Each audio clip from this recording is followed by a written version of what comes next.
Imagine a body that can accelerate through the vacuum of space, dive into the searing core of a sun, and emerge without a single mark. This is Neblina's reality. Physically, she is immortal.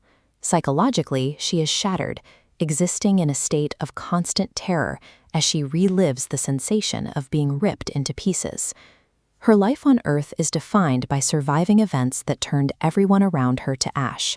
She walked out of an exploding bus that incinerated her only friend, and later survived a jet engine explosion that killed hundreds.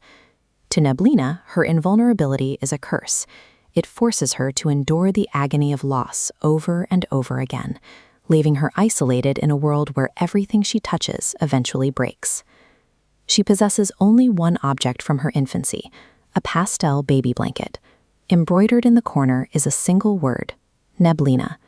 She grew up believing this was the Earth word for fog. It was a name used by other children to mock her, framing her as something hazy and distant.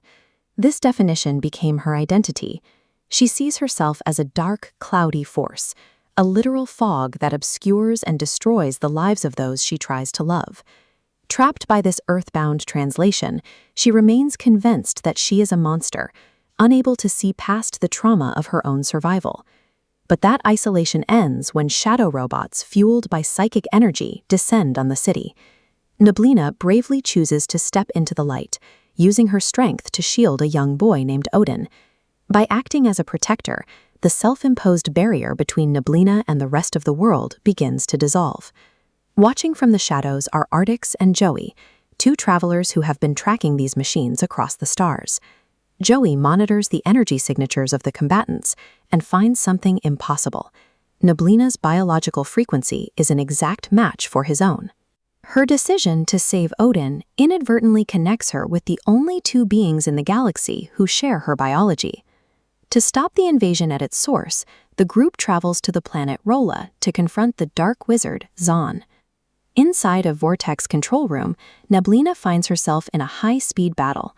She realizes she can sense Joey's thoughts, allowing her to coordinate her strikes with his in a way she never could with a human. As they hold the line, Odin uses his amulet to summon the spirit of his mother.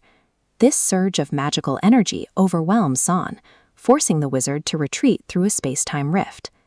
As the dust settles, Neblina stands among the wreckage. For the first time, her mind is quiet. She has found a rhythm and a purpose alongside others who fight exactly like she does. On board Artix's ship, Neblina undergoes a medical diagnostic to understand the source of her immortality. The scan reveals the physical origin of her nightmares.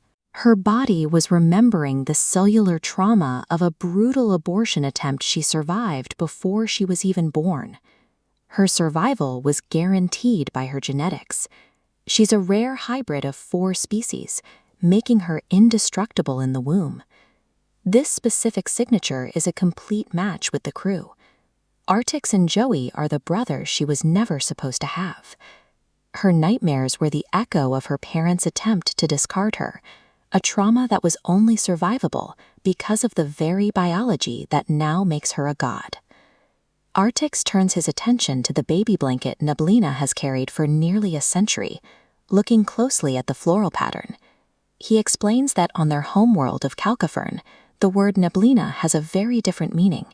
It identifies the phylum Prithika, a rare and beautiful flower revered across the stars for its healing properties and resilience. Neblina spent her life believing she was the fog, something that obscures and disappears. She eventually learned the truth.